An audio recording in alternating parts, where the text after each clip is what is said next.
എന്താണ് സംഭവിച്ചത്? നിങ്ങൾ പോസ്റ്റ് ഇടാനുണ്ടായ സാഹചര്യവും എന്റെ പോലീസിന്റെ ഇപ്പോഴത്തെ എന്റെ പൊന്നു സാറേ, ഞാനൊരു സാധാരണക്കാരൻ. എനിക്ക് 3 ചെറിയ മക്കളാണ്.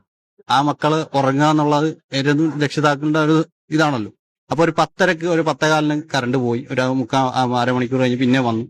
2:30 പോയിട്ട് ഒരു 1.5 മണിക്കൂർ കഴിഞ്ഞ് വന്നു. അപ്പൊ അത്തരം സാഹചര്യത്തിൽ കുട്ടികൾ ഉറങ്ങത്തില്ല. കാരണം ഒന്നാമത് എന്റെ വീടെന്ന് പറയുന്നത് തോടിന്റെ സൈഡിലാണ്. കൊതുകിന്റെ ശല്യം അസഹ്യനും. ആ സാഹചര്യത്തിൽ എന്റെ കയ്യിലിരുന്ന ഒരു ഇപ്പൊ വാങ്ങിച്ചാണ് പോർട്ടബിൾ ഒരു ചാർജബിൾ ഒരു ഫാനുണ്ട്. അത് വെച്ച് ഉറക്കുന്ന ഒരു വീഡിയോ ഇട്ടു. ആ വീഡിയോയിൽ ഞാൻ പറഞ്ഞത് നിരന്തരം കറണ്ട് പോകുന്നു. മുമ്പൊന്നും ഇല്ലാത്ത തരത്തിൽ ഇപ്പൊ കറണ്ട് പോയിക്കൊണ്ടിരിക്കുകയാണ്. അപ്പൊ അത്തരം സാഹചര്യം ഉണ്ടാകാതിരിക്കാൻ വേണ്ടിയിട്ട് ശ്രദ്ധിക്കണം. അങ്ങനെയുള്ള ഒരു കണ്ടന്റ് ആണ്. പിന്നെ ഒരു പോസ്റ്റ് ഇട്ടെന്ന് പറഞ്ഞാൽ ഇപ്പൊ ഇത് ഇന്ന് എത്രാമത്തെ തവണയാണ് ഈ കറണ്ട് പോകുന്നത് എന്നാണ് പൂക്കി എന്നൊരു പദം ഉപയോഗിച്ചിട്ടുണ്ട്. ഇനി അതുകൊണ്ടാണ് കേസ് കൊടുത്തതെന്ന് എനിക്കറിയത്തില്ല. കേസിന്റെ ആധാരം എന്താണെന്ന് ഇതുവരെ എനിക്കറിയത്തില്ല, സത്യാവസ്ഥ പറഞ്ഞു. അപ്പൊ ഇപ്പൊ എന്റെ അടുത്ത് പറഞ്ഞ് കേസ് ആകാൻ സാധ്യതയില്ല, നിങ്ങളുടെ മൊബൈലൊക്കെ പരിശോധിച്ചപ്പോൾ അതിനകത്ത് യാതൊരുവിധ കണ്ടന്റും അതുമായിട്ട് ബന്ധപ്പെട്ട് കാണുന്നില്ല എന്നൊക്കെയാണ് പറഞ്ഞത്.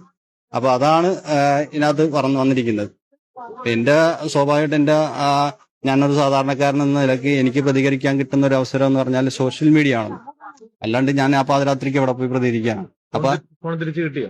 ഇല്ല, ഇതുവരെ കിട്ടിയിട്ടില്ല. അപ്പൊ സാറ് വിളിക്കാന്ന് പറഞ്ഞു. ചൊവ്വയുള്ള എഴുത്തായിരുന്നു എന്നാണ് പോലീസിന്റെ ഭാഗത്തുനിന്ന്. ഇല്ല, അതിനകത്ത് അസഭ്യമൊന്നും ഞാൻ പറഞ്ഞിട്ടില്ല. അസഭ്യമായിട്ട് ഒന്നും പറഞ്ഞിട്ടില്ല.